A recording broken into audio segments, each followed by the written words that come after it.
Buen día, estimados participantes. A continuación les presentaré diferentes alternativas de financiamiento para los proyectos de inversión.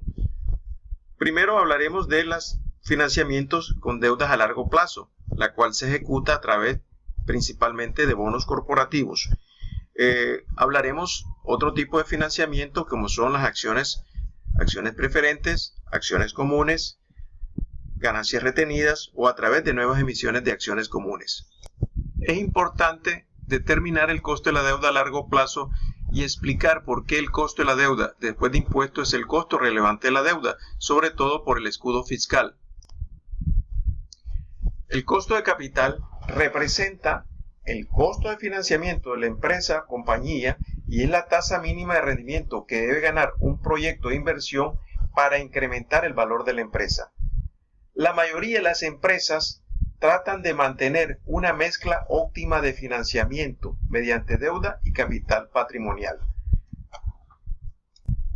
Veamos un ejemplo sencillo. Una empresa tiene en este momento una oportunidad de invertir. Tiene un proyecto que cuesta $100,000, una vida de 20 años, un rendimiento esperado de 7%. Tiene una fuente de financiamiento disponible que es 6%. Entonces, ya que la fuente de financiamiento es menor que el rendimiento esperado, la empresa aprovecha la oportunidad. Luego tenemos una semana más tarde otro proyecto con el mismo costo de $100,000, con una vida económica de 20 años y un rendimiento esperado de 12%, pero la fuente de financiamiento, el capital patrimonial, es un 14%, entonces rechazamos la inversión por tener una fuente de financiamiento más costosa que el rendimiento esperado del capital. ¿Qué sucede cuando la empresa usa un costo de financiamiento combinado? Ejemplo, 50% deuda y 50% capital patrimonial. Vean este ejemplo, 6% el costo de la deuda y 14% el capital patrimonial nos da en promedio 10%. Si utilizamos esta referencia de 10%, y nos referimos al proyecto anterior que tenía un rendimiento de 12%, en este caso sí pudiéramos aceptar la inversión con el rendimiento de 12%. ¿Y cuáles son las fuentes de capital de financiamiento de largo plazo? Las deudas a largo plazo, préstamos bancarios, bonos corporativos, y como parte del patrimonio de los accionistas tenemos las acciones preferentes, las acciones comunes, las ganancias retenidas y emisiones de nuevas acciones comunes. El costo de la deuda a largo plazo es el costo del financiamiento asociado con los nuevos fondos recaudados con préstamos a largo plazo. Normalmente los fondos se recaudan con la venta de bonos corporativos. Los ingresos netos obtenidos de la venta de un bono o de cualquier valor son los fondos que la empresa recibe como producto de la venta. Los costos de flotación son los costos totales de la emisión y venta de un valor. Y tienen dos componentes. Costos de colocación, que es la retribución que obtienen los bancos de inversión por la venta de esos bonos. Y dos, los costos administrativos, que son los gastos del emisor, como los gastos legales, contables y de impresión. Veamos un ejemplo de costo de deuda a largo plazo. Deutsche Corporation, una importante empresa fabricante de hardware, está considerando la venta de bonos con un valor de $10 millones a 20 años y una tasa de cupón del 9%, y cada bono con un valor a la par de $1,000. Como los bonos de riesgo similar ganan rendimientos mayores del 9%, la empresa tiene que rebajar el valor de los bonos a 980. Los costos de flotación representan el 2% del valor de los bonos, que representa $20, y por lo tanto los ingresos netos que va a percibir la empresa por la venta de cada bono es de 960, 980 menos 20. ¿Cuál va a ser el flujo de efectivo que va a manejarse? En el año 0 van a haber ingresos por $960 de un bono. Del año 1 a 20 van a haber salidas por el pago de los cupones o de los intereses, que son $90, equivalente al 9%. Y a través del año 20 vamos a tener el reembolso, que reembolsar los $1,000 que corresponden al valor nominal de cada bono. El costo de la deuda antes de impuesto, K sub D, es simplemente la tasa de rendimiento que la empresa debe pagar por los nuevos créditos de la deuda, y se realiza por diversos métodos, los cuales veremos a continuación. aquí tenemos forma de calcular el costo de la deuda a largo plazo.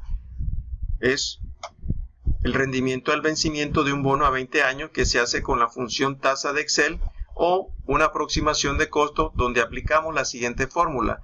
K sub D es la tasa de la deuda igual al interés más 1000 menos N sub D, donde N sub D son los ingresos netos de la venta de la deuda del bono y N es el número de años al vencimiento del bono. Veamos cómo calculamos la tasa del retorno del rendimiento al vencimiento del bono. A continuación detallamos cómo calcular la tasa del rendimiento al vencimiento del bono. Tenemos los ingresos netos de la venta del bono, que son $960, es nuestro valor actual del bono. El pago anual del cupón o del interés es $90. Como es un pago que tenemos que hacer, se pone con signo negativo y ponemos menos 90. Los años al vencimiento, por supuesto, son 20 años.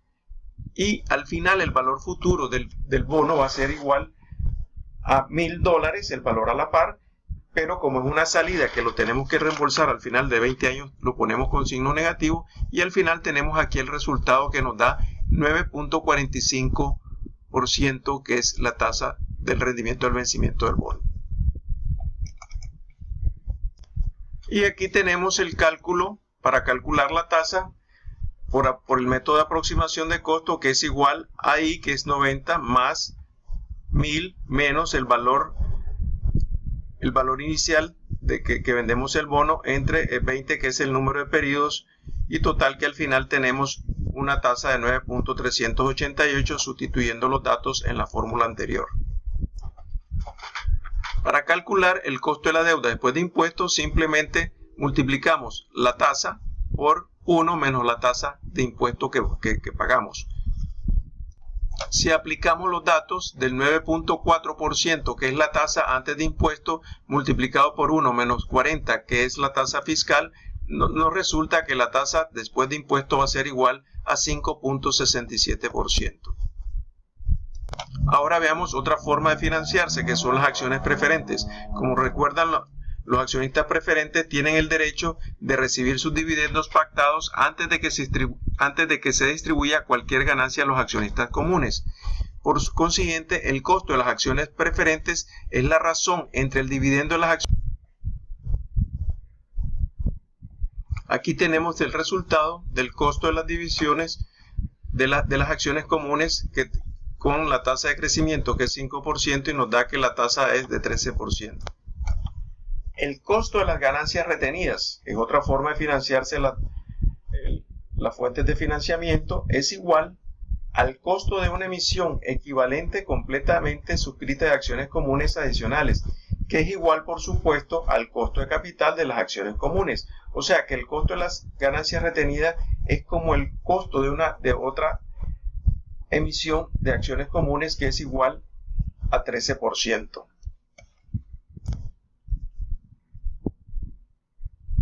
El costo de las acciones comunes, el costo de una nueva emisión de acciones comunes, se calcula también K sub N es igual al costo de los dividendos dividido entre los ingresos netos obtenidos de la venta de las nuevas acciones después de restar los costos de infravaloración y flotación, y se puede expresar de la siguiente forma. D sub 1 son los dividendos, N sub N es el ingreso neto por la venta de las nuevas acciones, y G es la tasa de crecimiento. Los ingresos netos obtenidos de la venta de nuevas acciones comunes, N sub N, serán menores que el precio actual de mercado de una acción común. Por lo tanto, el costo de las nuevas emisiones K sub N siempre será mayor que el costo de las emisiones existentes K sub S, el cual es igual también al costo de las ganancias retenidas. El costo de las nuevas acciones comunes normalmente es mayor que cualquier otro costo de financiamiento a largo plazo. Costo de nuevas emisiones de acciones comunes. Al determinar el costo K sub N de nuevas acciones comunes, Deutsche Corporation calculó que en promedio las nuevas acciones pueden venderse en 47. La infravaloración de 3 por acción se debe a la naturaleza competitiva del mercado, o sea que de 50 pasa a 47. Y un segundo costo relacionado con una nueva emisión, el de los costos de flotación por 2.50, que se pagan por emitir y vender las nuevas acciones. Por lo tanto, se espera que los costos totales de infravaloración y flotación sean de 5.50, 3 por el mercado y 2.50 por los costos de flotación. Entonces, el valor neto de ingreso por cada acción va a ser igual a 50 menos 5.50, que es igual a 44.50, y el costo de los dividendos va a ser de $4, más sumándose la tasa de crecimiento nos da que el costo K sub n de nuevas emisiones de acciones comunes va a ser igual a 14%, el cual es ligeramente superior al costo de las acciones comunes. Y luego podemos obtener el costo de capital promedio ponderado. El costo de capital promedio ponderado refleja el costo futuro promedio esperado de los fondos a largo plazo. Se calcula ponderando el costo de cada tipo específico de capital de acuerdo con su proporción en la estructura de capital de la compañía. Entonces podemos clasificar W sub I, proporción de la deuda a largo plazo en la estructura de capital. W sub P, proporción de las acciones preferentes en la estructura de capital. W sub S, proporción de capital en acciones comunes en la estructura de capital. La ponderación W sub I más W sub P más W sub S tiene que sumar 1. En los ejemplos anteriores, para calcular el costo de capital promedio, tuvimos como resultado, primero, el costo de la deuda, tuvimos 5.6, el costo de las acciones preferentes, 10.6, el costo de las ganancias retenidas, 13%, y el costo de nuevas acciones, 14%. La empresa usa las siguientes ponderaciones para calcular su costo de capital promedio ponderado. Deudas a largo plazo, 40%, acciones preferentes 10% y capital en acciones comunes 50%. O sea que esas son las formas de financiarse de la empresa.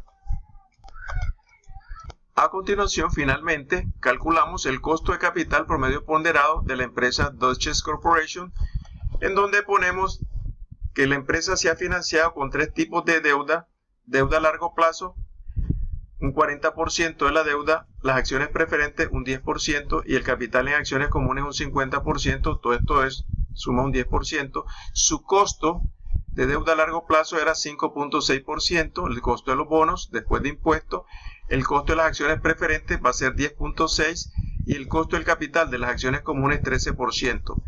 Esto se multiplica, 5.6 por 0.40 da 2.2, 10.6 por 0.10 1.1 y 13 por 0.5650, lo que nos da finalmente un costo de capital promedio ponderado de 9.8. Y ese es el resultado de la mezcla de financiamiento, y aquí podemos ver cómo la empresa se ha financiado a través de bonos corporativos, que son los elementos de deuda que usan normalmente las corporaciones, el Estado y otros proyectos de inversión, acciones preferentes, que son contribuciones de accionistas que tienen beneficios o dividendos consistentes a través de todos los periodos, y capital en acciones comunes.